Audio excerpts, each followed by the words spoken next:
chơi mày ấy gạt chân ông ba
Palmer tới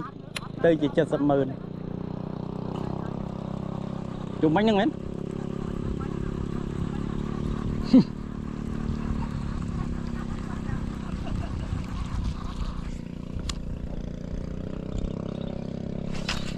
chơi mấy chân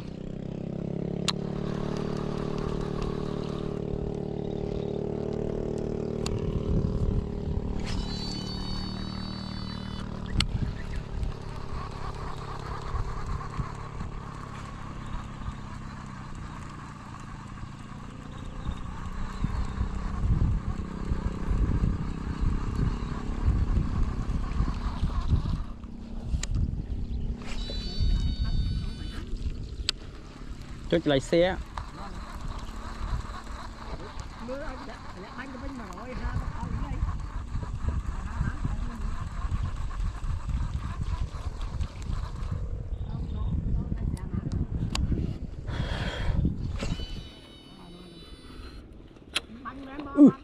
đau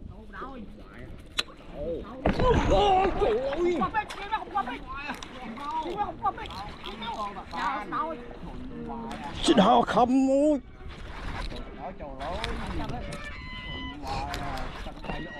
ui thọ bị bông thọt bị khối không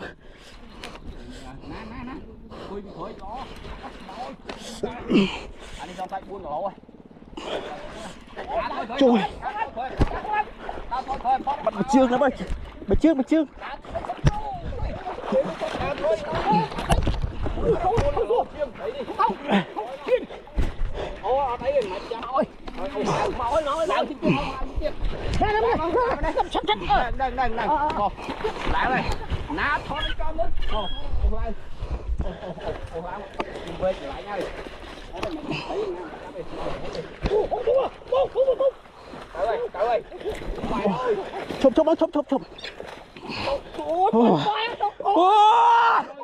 em à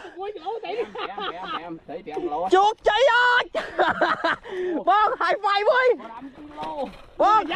thọt anh đi thọt anh bắn đây xuống luôn đây ngày đây mong bọn thầy hơi còn nòm mò nơi này ca mong ôn bro để cho chất bên dùng vẽ này cá cứ vì mình còn được phiệp để sử dụng tắc ở con mưa dương trong một tắc